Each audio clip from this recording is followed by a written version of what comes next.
A thought occurred to Connor and myself that people complaining online about petty things is hilarious. It's stuff that even a current affair wouldn't touch with a 10-foot pole. We are talking about Google reviews for decking, brands of milk, scenic lookouts, which isn't too far removed from today's topic, walks. There are people in this world who will write long-winded tangents about how they were promised a hummingbird and they didn't see one. This piece of nature deserves 1 star. Oh, I'm sure the ants will take that into consideration. This is the worst walks in Australia.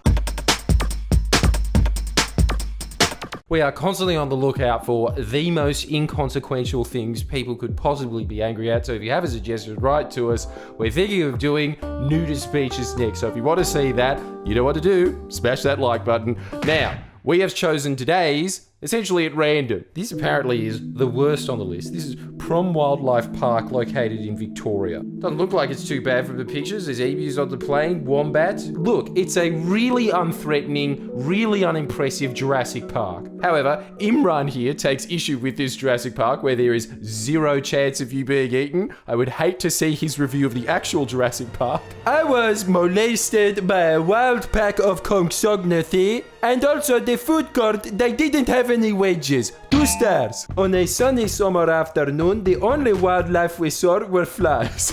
Dude, you're in Australia. What did you expect? I feel like this is the beginning of that Fawlty Towers sketch. Did you expect wild plains of wildebeest? No! This is Victoria! God. Not one animal to see. Oh, Petey. Try the dog park next time, man. John was only a dead wombat. You think Peter was just driving along? There's nothing to see. Runs over a wombat, and then John's like, oh, just a dead wombat. And then Imran comes by a month later. All there was flies. Cosmo 11 writes, of the pizza shops I've been to in Melbourne, it's the pizza shop. And I've been to about a dozen pizza shops. Yeah, just to let us know that you're very qualified. Thank you. This was at the bottom. And we are now, just like you at year 6, going cross-country to Western Australia. Valley of the Giants Treetop Walk. Oh, how could anyone have anything negative to say about this place? Look at that, those beautiful steel suspension bridges that some little shit that's 12 goes at the centre of going...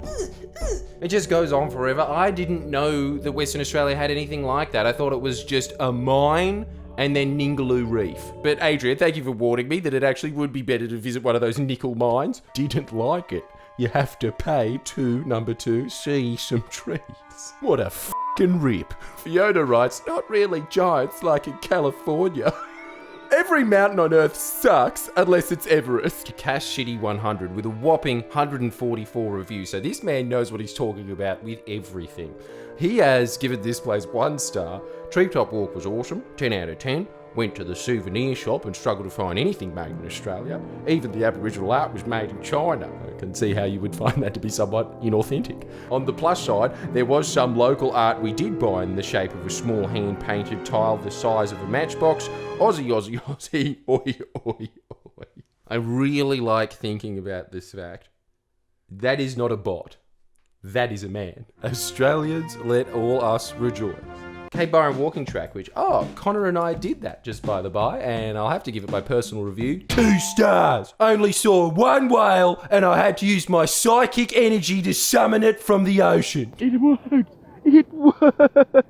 Yeah, okay, 2.5. It beautiful, comma, capital B, This guy actually makes Joe Hildebrand look like a grammatical expert. But last time we were here, my bike was stolen from the back of my caravan. We proceeded to advise the police, but were informed we should keep items locked on our vehicle. Not what you would expect. Marcus, I know you're never going to watch this, but please, what did you expect? What did you think that the Byron Bay police, on offhand chance, actually have RoboCop in their vicinity and can just scope out the thief?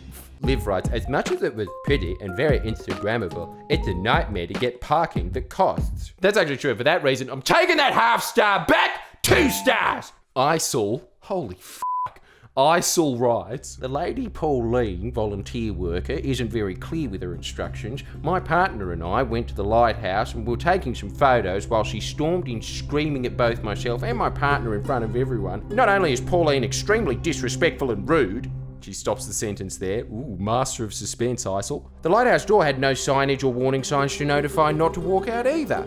Nice view to look at from the outside, but wouldn't recommend anyone to be bothered to go in and feel put down in such a disgraceful manner. Oh, ISIL, you should write a book about your trials and tribulations and make your name really big so people buy it for that reason, start reading it and go, why does she hate lighthouses so much? And also, who's Pauline? Is she Osama bin Laden's number 2 man? Nice views, but the parking assistant is a rude, useless, and f***ing well, at least he can get out the same message in less words. Now, just as a disclaimer before we get onto the real juicy material, these are not the worst walks in Australia. We are simply here to explore why people think they're the worst walks. And as we have discovered, they are as varied as they are petty. Let us know what you want covered in the comments, but likes for nude beaches, boys. The worst one out there's waiting for us. That's our Moby Dick. I'm Captain Ahab. This is Connor's favourite walk on Earth, quote, well, one of anyway. He goes here to refresh his mind after slaving away in front of the computer for 16 hours straight a day. This is what someone who's obviously seen Tiger King thinks about it.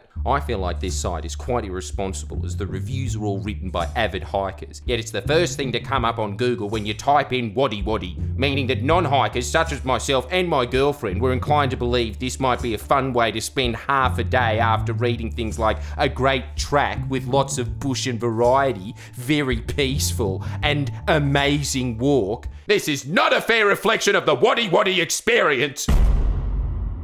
Starting at the Stanwell Park Inn, we hiked up the stairs to Mordor until we came to a sign. The sign says, stay on the trail, map recommended. But it should probably say, turn around, you'll be a lot happier. Seriously, just go home, make a martini and tell your friends you did the dumb hike.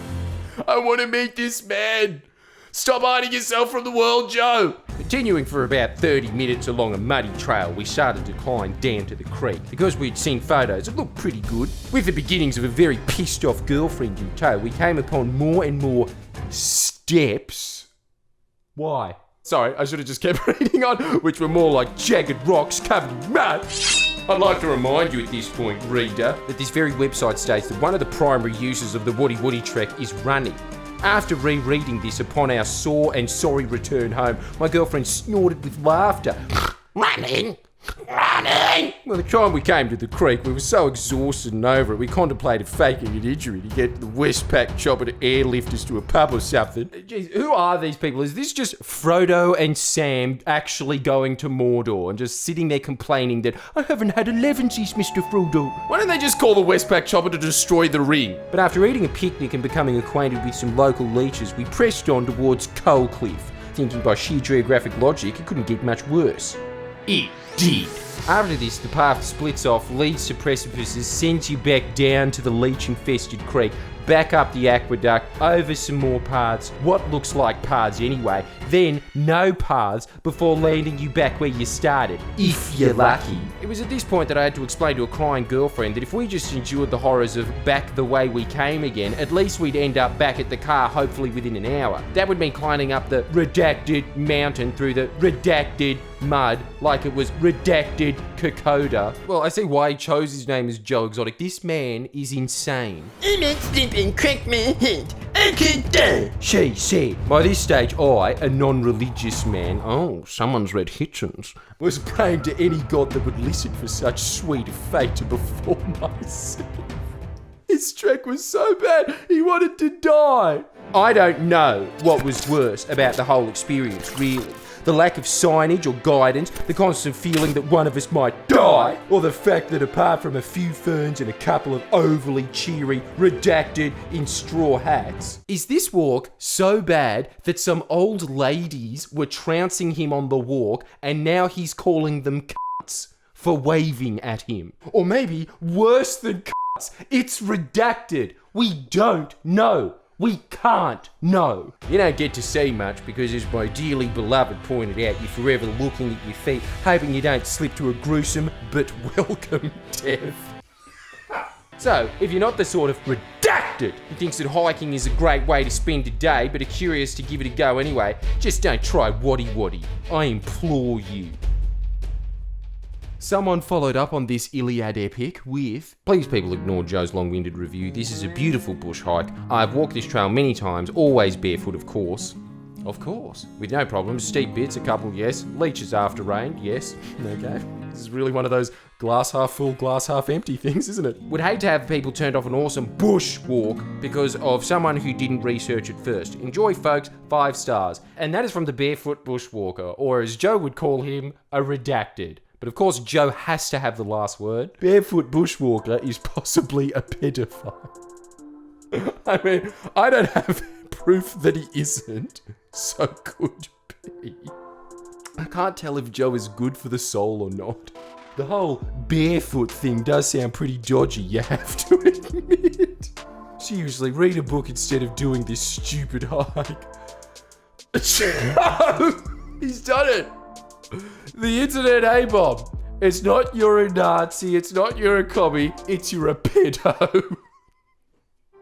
Well, I mean, we need follow-ups of this. This is just bushwalk. Can you imagine how saucy nude beaches are gonna get?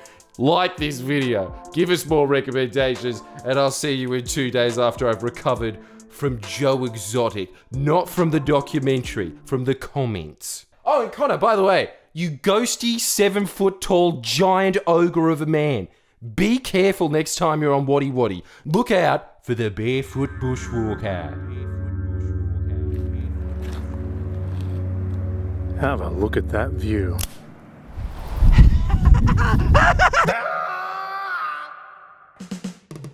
Please share and comment below. Comment.